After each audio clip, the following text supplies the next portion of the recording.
علیکم ورحمۃ اللہ وبرکاتہ۔ الحمد للہ وکفا والسلام علی عبادہ الذین اصطفى، اما بعد فاعوذ باللہ من الشیطان الرجیم، بسم اللہ الرحمن الرحیم۔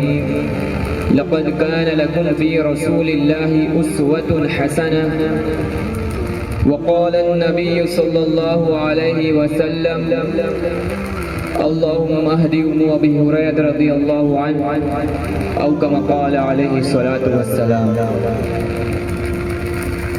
صدر جلسہ، خصوصی مہمانان اور تعلیمی زندگی کے ہم سفر، آج میری تقریر کا عنوان شان مصطفیٰ صلی اللہ علیہ وسلم ہے۔ انشاءاللہ کوشش کروں گا کہ آپ حضرات کے سامنے حضور صلی اللہ علیہ وسلم کی سیرت طیبہ پر اپنی معروضات پیش کروں گا۔ بے مثال سیرت میرے دوستو، حضور صلی اللہ علیہ وسلم کی سیرت ایک اٹھتا ہوا سمندر ہے۔ آپ کی سیرت کا حق تو کوئی بھی ادا نہیں کر سکتا۔ کسی بھی انسان میں یہ قوت نہیں کہ وہ کہے کہ میں نے حضور صلی اللہ علیہ وسلم کی سیرت کا حق ادا کر دیا۔ ایک آدمی نے علامہ بشری سے کہا، اگر آپ سیرت بیان کرنے کا حق ادا نہیں کر سکتے تو سیرت بیان کرنے کی کیا ضرورت ہے؟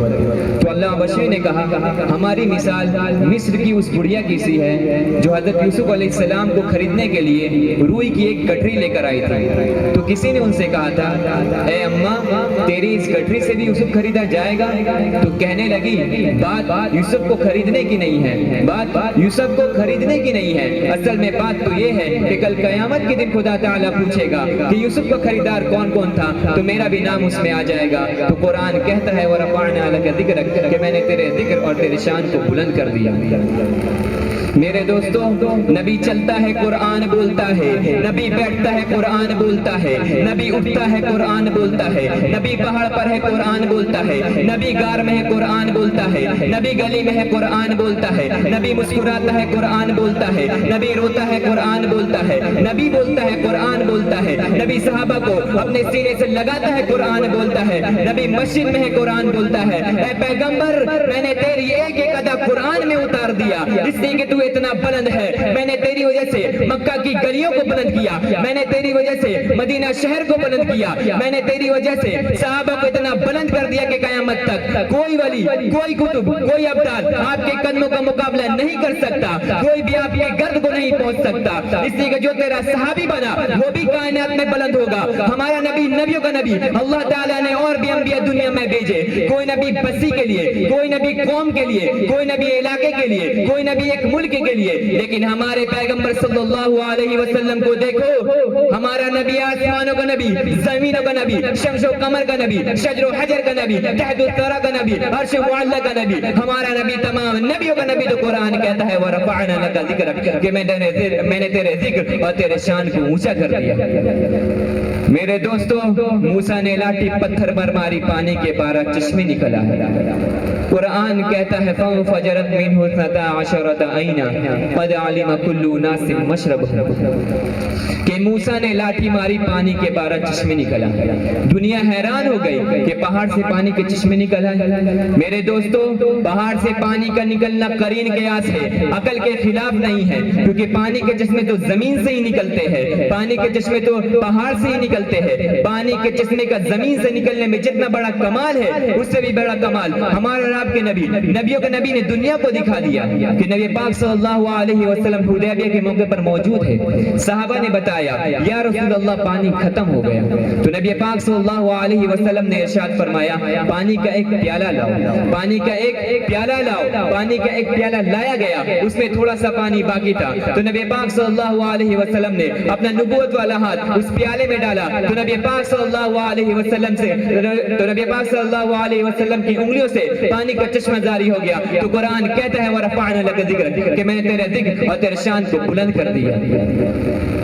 ایک مرتبہ کا واقعہ ہے کہ حضرت ابو ہریرہ رضی اللہ تعالیٰ عنہ نبی پاک صلی اللہ علیہ وسلم کے خدمت میں تشریف لائے اور ارشاد فرمایا یا رسول اللہ میری ماں کے لیے دعا کر دو۔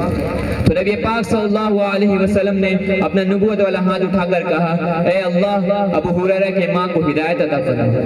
یہ دعا کرتے ہی حضرت ابو ہریرہ رضی اللہ تعالیٰ عنہ اٹھے اور بھاگتے ہوئے گھر کی طرف جا رہے تھے تو کسی نے ان کا ہاتھ پکڑ لیا اور کہا اے ابو ہریرہ کہاں جا رہے ہو؟ تو حضرت ابو ہریرہ رضی اللہ تعالیٰ عنہ نے ارشاد فرمایا کہ میں گھر جا کر دیکھنا چاہتا ہوں، میں گھر جا کر دیکھنا چاہتا ہوں کہ پہلے میں گھر پہنچتا ہوں۔ یہ نبی پاک صلی اللہ علیہ وسلم کی دعا پہلے گھر پہنچتی ہے۔ جب گھر پہنچتے تو دیکھا کہ دروازہ بند ہے، تھوڑی دیر کے بعد دروازہ کھلتا ہے تو منظر کیا دیکھتے ہیں کہ ماں غسل سے فارغ ہو کر فرمانے لگی اے ابو ہریرہ جلدی کر، اے ابو ہریرہ جلدی کر، مجھے نبی پاک صلی اللہ علیہ وسلم کے دروازے پر لے جا کے کلمہ پڑھا دے۔ تو اس بات پر قرآن کہتا ہے وَرَفَعْنَا لَكَ ذِكْرَكَ کہ میں نے تیرے ذکر اور تیرے شان کو اونچا کر دیا۔ میرے بھائی بزرگوں دوستو یہ نبی کی شان ہے، یہ نبی کی شان ہے۔ ایک مرتبہ ابو جہل نبی پاک صلی اللہ علیہ وسلم کے سامنے مٹھی بن کر کے کہنے لگا اے محمد بتا میری مٹھی میں کیا ہے؟ تو نبی پاک صلی اللہ علیہ وسلم نے ارشاد فرمایا اے ابو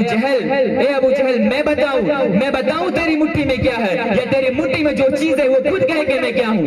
یہاں تک کہ ابو جہل کے مٹھیوں میں جو کنکریاں تھی ان میں سے آواز آنے لگی اشہد ان لا الہ الا اللہ واشہد ان محمد رسول اللہ۔ یہ نبی کی شان ہے، یہ نبی کی شان ہے۔ میرے بھائی بزرگوں دوستو دعا کریں کہ اللہ تعالی ہم سب کو نبی پاک صلی اللہ علیہ وسلم کی سیرت کو پڑھنے اور اس پر عمل کرنے کی توفیق عطا فرمائے اور ہماری دنیا اور آخرت کو بہترین بنائے۔ آمین ثم آمین وآخر الدعوانا الحمدللہ رب العالمین۔